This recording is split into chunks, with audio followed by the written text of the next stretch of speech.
Hi, everybody. This is Beth Ienni, licensed therapist and food addiction recovery coach. And today I want to talk to you about COVID-19 and food addiction, what you need to know.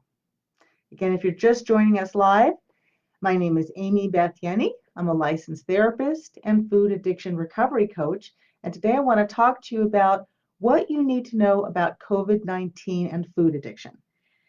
Now, it's very, very important for all food addicts to face the hard truth, which is that food addiction makes everything 10 times harder than it needs to be. COVID-19 is a horrible problem for us as a society, one way or another, whether you're being touched by the illness part of it directly or the economic problems directly.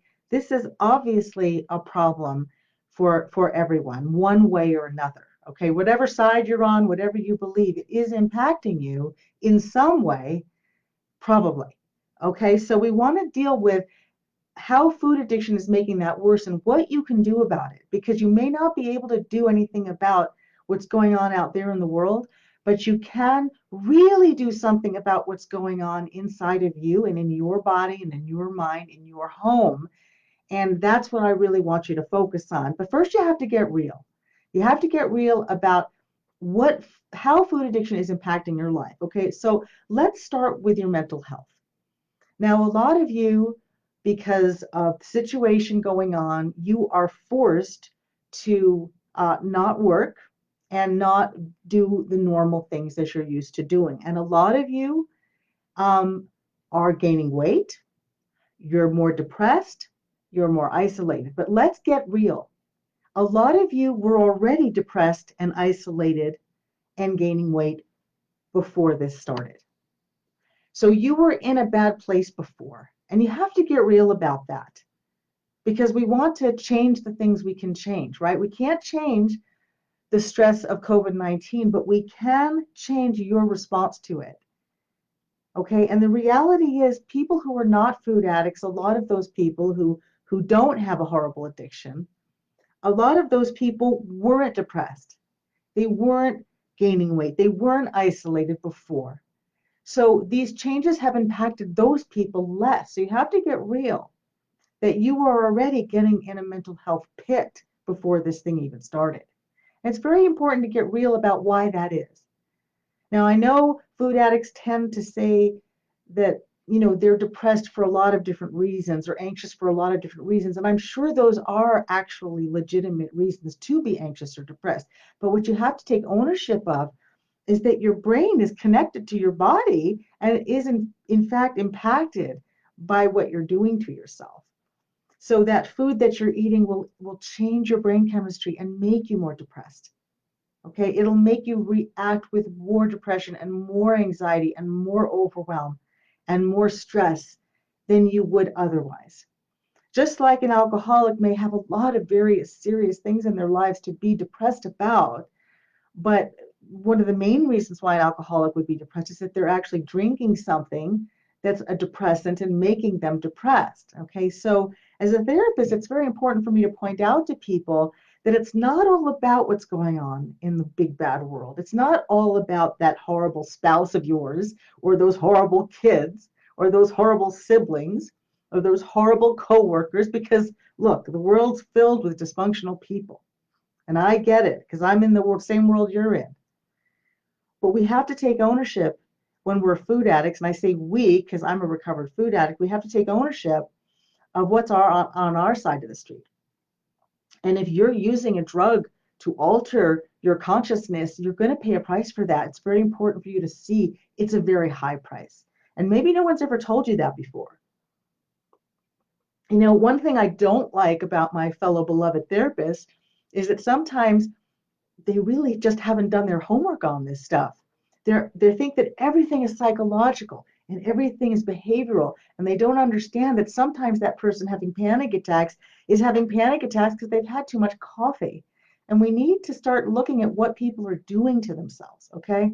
So a food addict is someone who's constantly dosing themselves with foods that change their consciousness, and there are going to be side effects like depression, like anxiety, like overwhelm, okay? So I just want you guys to connect the dots that it's not all about what's going on in the world. Okay, it's your reaction to it, and that's something you can control.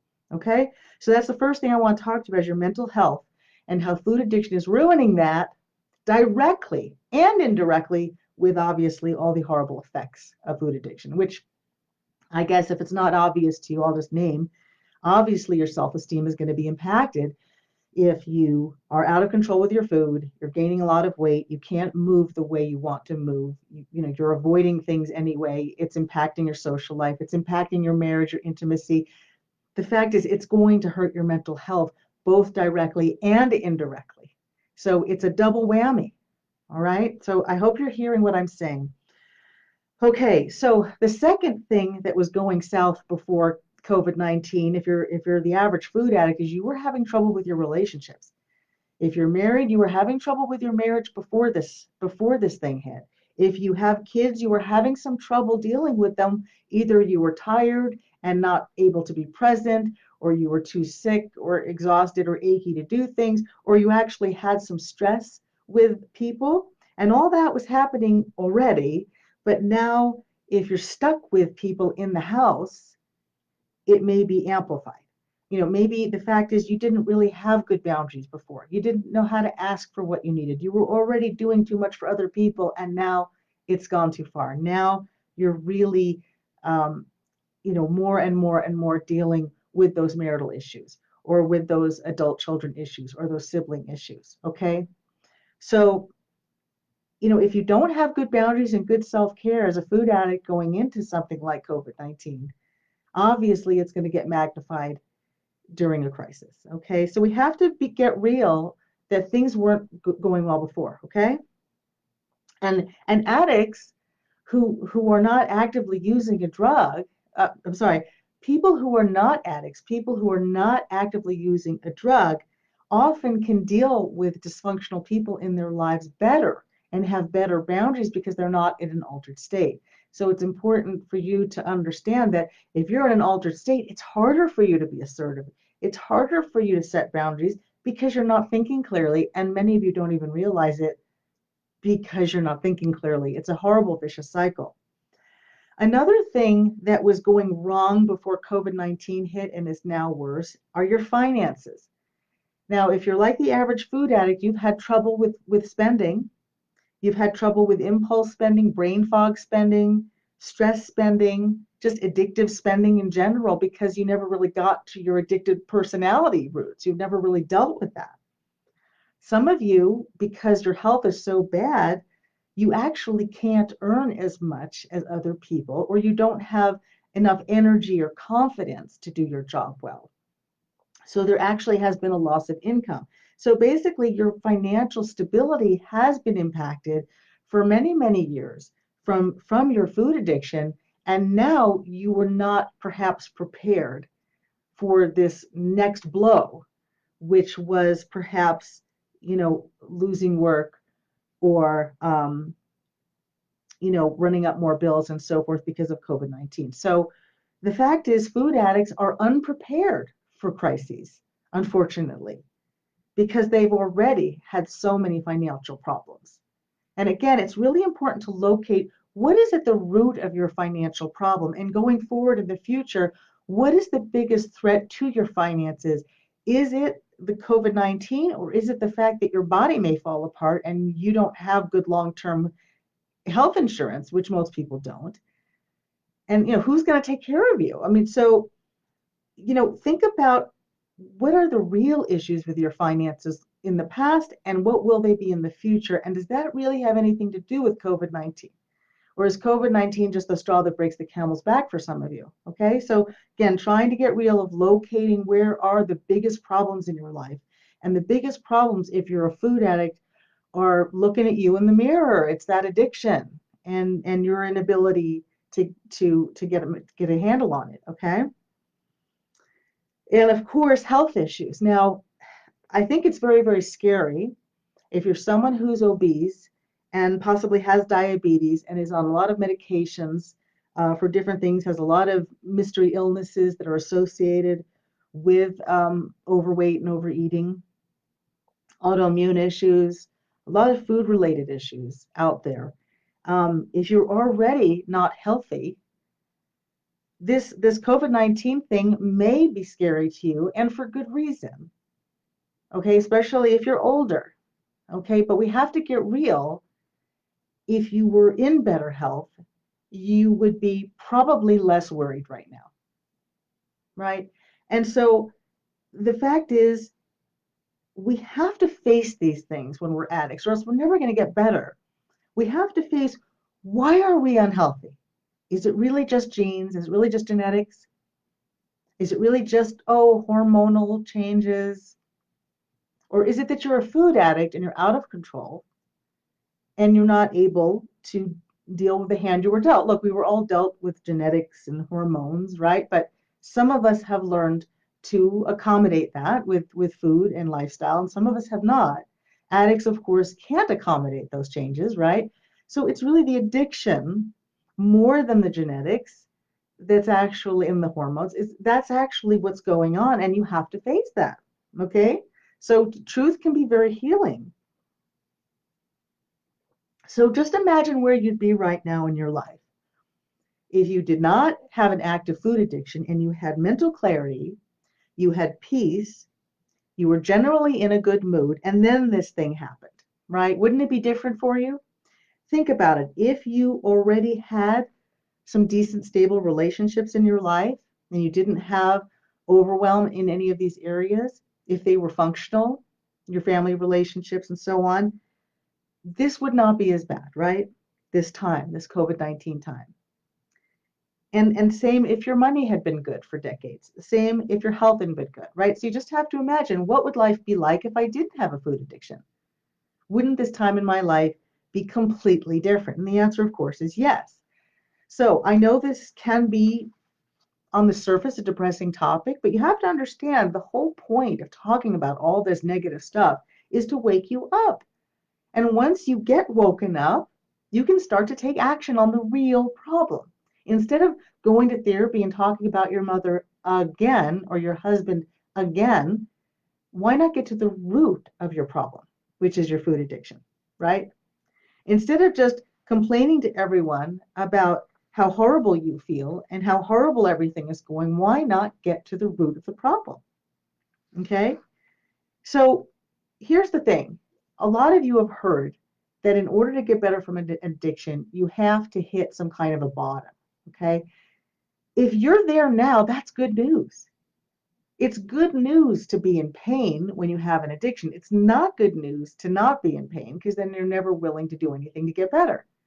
Okay? So that's why we have these terms like scared straight, right? People get scared into getting sober, right? Um, it's when the going gets tough, the tough gets going, right? It's always darkest before the dawn. These are sayings for a reason, because it's actually good to get to a certain critical mass of discomfort with addiction. It's actually really good, because then you can see that this may be your opportunity to get better. Okay? So I want to tell you that there's something good about it. It makes you teachable.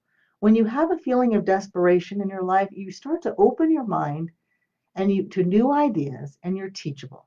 Okay? So are you teachable? Can you have a beginner's mind about food?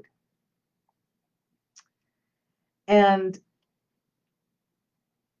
I don't understand what these questions are. We're having some very interesting comments come up. I have no idea what they're about. But if you have any questions about food addiction, absolutely feel free to post them. Um, so it's very important to understand that this is a huge opportunity, this COVID-19. For some of you, you actually have an opportunity to stay home and focus on you. And for a lot of you, this is like the first time in years that you've had a real opportunity to focus on you. You know, maybe you're the type of person, like many food addicts are, that you're just running around constantly, overcommitting yourself to everyone and everything, and you're not actually focusing on yourself. Well, now you've got a perfect excuse to say no to a lot of different things that you were doing, or maybe you're forced to say no. and actually focus on yourself. And honestly, that is a huge gift when you're trying to get better from an addiction. To just have a little space to get off the merry-go-round and focus on you. Okay? And while you're considering this, I want you to also consider that recovery from food addiction is a lot more painless than you realize. Okay? You know, I hate the saying simple but not easy because it doesn't apply to food addiction at all. It doesn't. It may apply to alcohol and drugs. It may apply to many things in life. It does not apply to food addiction. Simple but not easy? No. The real reality of it is that food is more complicated than alcohol and drug recovery. Okay? So simple doesn't apply. It's going to be more complicated. Okay? That's why you've been failing over and over again, is that no one understands food addiction. You're going to the therapist, the nutritionist, and the doctors, and all these learned people don't know anything about food addiction, and neither do the commercial weight loss programs, obviously. Um, so saying it's simple is just absurd. It's not simple.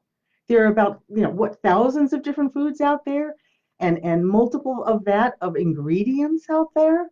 So food is not simple.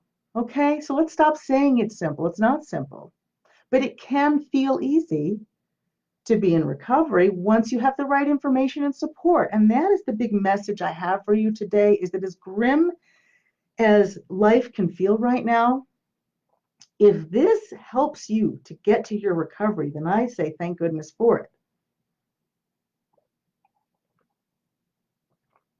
If there could be, excuse me, a silver lining to this horrible cloud, this plague, it could be that if for some reason it's brought you to this point of realizing that, yes, food addiction is ruining your life and you can't afford to be in this precarious situation in your life anymore.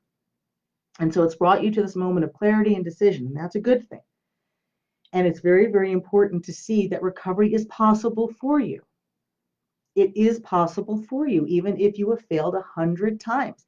I always tell people the reason why you failed 100 times is that you've never really gotten to the root of the problem.